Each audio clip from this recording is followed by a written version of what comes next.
Most people never water their lawns after Halloween, and certainly not during the cold winter months. However, there are lawns that would benefit greatly from having a good spritz a couple times throughout the off season. In this video, I ran my irrigation on my early December lawn for the purpose of decreasing the likelihood of extensive root shedding over the course of the winter.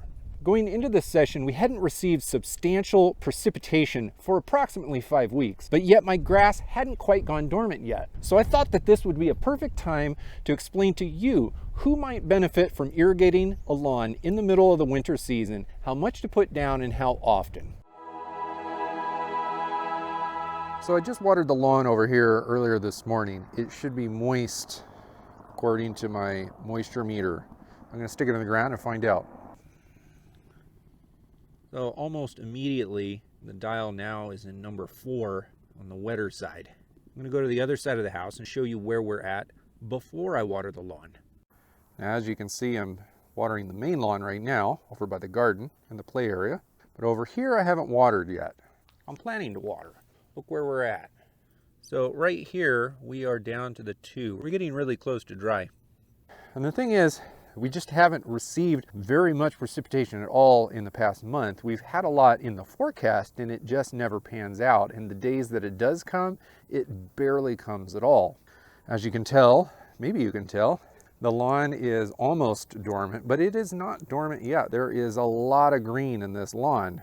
And with all of the blue skies, even in the month of December, there's enough light hitting the ground to warm up the soil and keep the grass from going all the way dormant. And if we're not getting moisture, enough moisture in the ground, it's going to go dormant due to drought conditions and not general winter conditions. Even if this was late January and it was freezing cold outside all the time, if the ground gets dry for a long enough period of time, the root systems underground are really going to start dying off. Now there's a general winter die-off of root systems. It's totally natural. It's the same thing happens to cool season grasses towards the end of the summer. By the end of the summer, there's a lot less root mass in your soil than there is at the end of spring. What we want, however, is to minimize the root mass loss through the winter, and we're going to lose a lot of root mass if we let things get too dry. For the vast majority of lawn owners, you're never going to have to water the lawn from Thanksgiving until the end of February. Most lawns are going to do just fine so long as they're getting at least a quarter to a half inch of water on them every month throughout the winter season. This is because dormant grass isn't growing.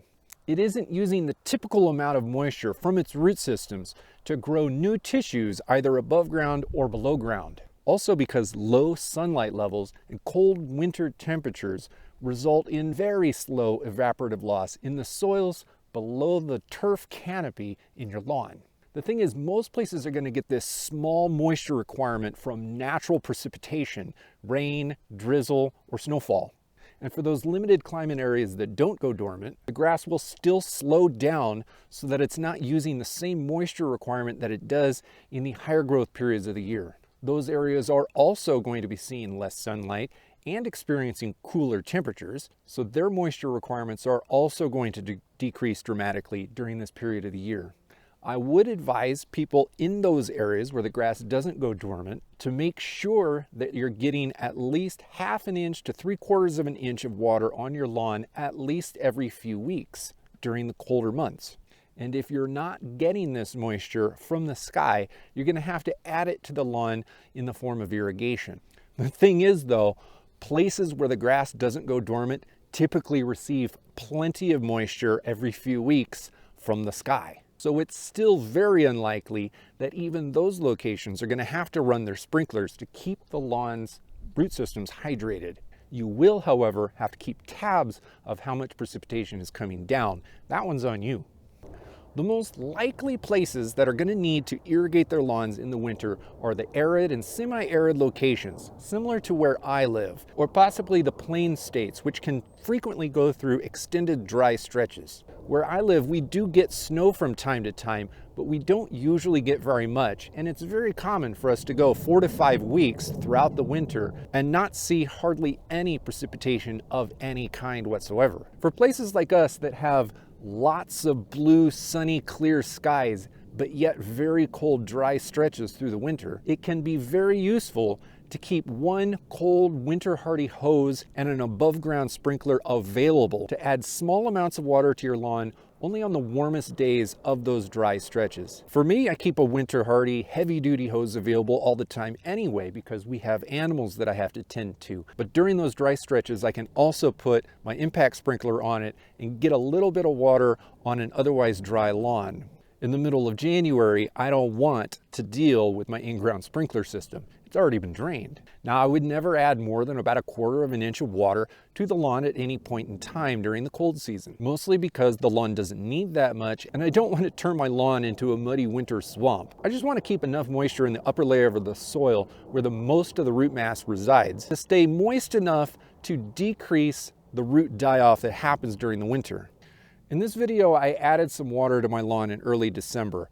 I'm not going to add anything more to my lawn until early January, unless I receive substantial snowfall at some point during December.